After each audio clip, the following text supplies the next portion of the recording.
ಜಿಲ್ಲೆ ಬರಗಾಲ ಪ್ರದೇಶ ಎಂದು ಘೋಷಣೆಯಾದರೂ ಬೆಳ್ಮ ಗ್ರಾಮ ಪಂಚಾಯಿತಿಯಲ್ಲಿ ನೀರಿನ ಸಮಸ್ಯೆ ಹಿನ್ನೆಲೆಯಲ್ಲಿ ಶಾಸಕರ ಅನುದಾನದಡಿ ಕೆರೆ ಅಭಿವೃದ್ಧಿಗೆ ಮುಂದಾದ ವೇಳೆ ಅಚ್ಚರಿ ಎಂಬಂತೆ ಏಕಾಏಕಿ ಅಂತರ್ಜಲ ಒಸರಿದ ಘಟನೆ ಪಂಚಾಯಿತಿ ವ್ಯಾಪ್ತಿಯ ಬೆಳ್ಮದೋಟ ಕುಡ್ಪಡ್ಡು ಎಂಬಲ್ಲಿ ನಡೆದಿದೆ. ಬೆಳ್ಮತೋಟದ ಕುಡ್ಪಡ್ಪುವಿನ ಸುಮಾರು 150 ಮನೆಗಳಿಗೆ ನೀರು ಪೂರೈಸುವ ಉದ್ದೇಶದಿಂದ ಚಂದ್ರಹಾಸ್ ಶೆಟ್ಟಿ ಎಂಬುವರ ಕೃಷಿ ಗದ್ದೆಯಲ್ಲಿ ಕೆರೆ ಅಭಿವೃದ್ಧಿ ಕಾರ್ಯಕ್ಕೆ ಬೆಳ್ಮಣ್ ಗ್ರಾಮ ಪಂಚಾಯತ್ ಮುಂದಾಗಿತ್ತು. ಅಲ್ಲದೆ ಈ ಕಾರ್ಯಕ್ಕೆ ಸ್ಥಳೀಯ ಶಾಸಕ ಯುಟಿ ಖಾದರ್ ಅನುದಾನದಿಂದ 3 ಲಕ್ಷ ರೂಪಾಯಿ ಬಿಡುಗಡೆಯಾಗಿತ್ತು. ಹೀಗಾಗಿ ಜೆಸಿಬಿ ಸಹಿತ ಕೆರೆ ಅಭಿವೃದ್ಧಿ ಕಾರ್ಯಕ್ಕೆ ಪಂಚಾಯತ್ ಆಡಳಿತ ಮುಂದಾಗಿತ್ತು. ಗುದ್ದಲಿ ಪೂಜೆ ನಡೆಸುವ ಮೂಲಕ ಕಾರ್ಯಕ್ಕೆ ಚಾಲನೆ ನೀಡಲಾಯಿತು.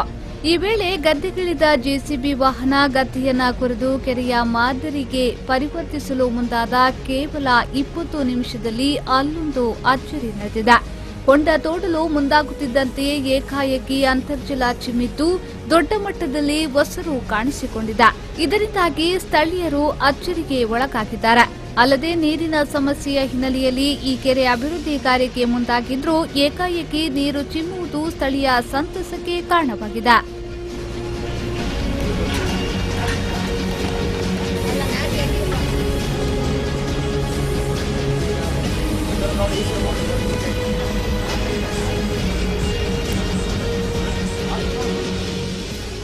ಮಂಗಳೂರು ತಾಲೂಕು ಬೆಳ್ಮ ಗ್ರಾಮದ ಬೆಳ್ಮದೋಟ ಎಂಬಲ್ಲಿ ಈಗಾಗಲೇ ಒಂದು ಕೆರೆಯನ್ನು ಮಾಡಲು ನಮಗೆ ಮಾನ್ಯ ಶಾಸಕರು ಆಹಾರ ಮತ್ತು ನಾಗರಿಕ ಸಚಿವರಾದ ಯುಟಿ ಖಾದರ್ ಅವರು ಅನುದಾನವನ್ನು ಕೊಟ್ಟಿದ್ದರು.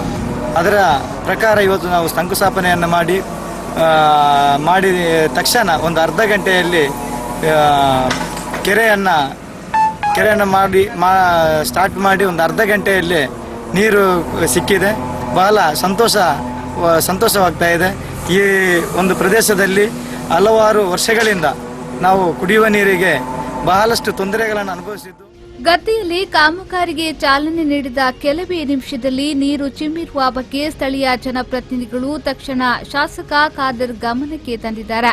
ಹೀಗಾಗಿ ತಕ್ಷಣ ಶಾಸಕರು ಹೆಚ್ಚುವರಿ ಅನುದಾನ ಬಿಡುಗಡೆ ಮಾಡುವುದಾಗಿ ಹೇಳಿದ್ದಾರೆ.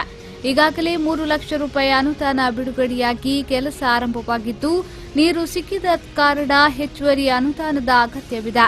ಹೀಗಾಗಿ ಮತ್ತೆ 2 ಲಕ್ಷ ರೂಪಾಯಿ ಅನುದಾನ ನೀಡುವ ಮೂಲಕ ಅಂತರ್ಜಲವನ್ನು ರಕ್ಷಿಸಿ ಸುತ್ತಲಿನ ಸುಮಾರು 150 ಮನೆಗಳಿಗೆ ಪೂರೈಸಲು ಕ್ರಮ ಕೈಗೊಳ್ಳುವಂತೆ ಶಾಸಕ ಖಾದರ್ ಸ್ಥಳೀಯ ಆಡಳಿತಕ್ಕೆ ಸೂಚಿಸಿದ್ದಾರೆ. ಗದ್ದೆಯಲ್ಲಿ ಕೆರೆ ಅಭಿವೃದ್ಧಿಯ ಸಂದರ್ಭ ಏಕಾಏಕಿ ನೀರು ಕಾಣಿಸಿದ್ದು ತುಂಬಾ ಸಂತಸ ತಂದಿದೆ. ಸರ್ಕಾರಿ ಜಾಗವನ್ನ ಹುಡುಕಿದ್ರೂ ಕೆರೆ ಅಭಿವೃದ್ಧಿಗೆ ಸಮರ್ಪಕವಾದ ಜಾಗ ಈ ಪ್ರದೇಶದಲ್ಲಿ ಎಲ್ಲೂ ಸಿಗಲಿಲ್ಲ. ಈ ಸಮಯದಲ್ಲಿ ಚಂದ್ರಹಾಸ್ ಶೆಟ್ಟಿ ತಮ್ಮ ಜಾಗದಲ್ಲಿ ಕೆರೆ ಅಭಿವೃದ್ಧಿಪಡಿಸಲು ಜಾಗವನ್ನ ನೀಡಿದ್ದಾರೆ.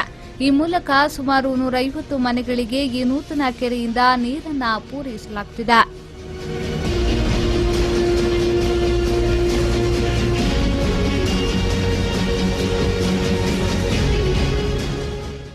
ಆರಿಫ್ ಕಲ್ಕಟ, ವಿ4 ನ್ಯೂಸ್ 24/7 ಉಳ್ಳಾಲ.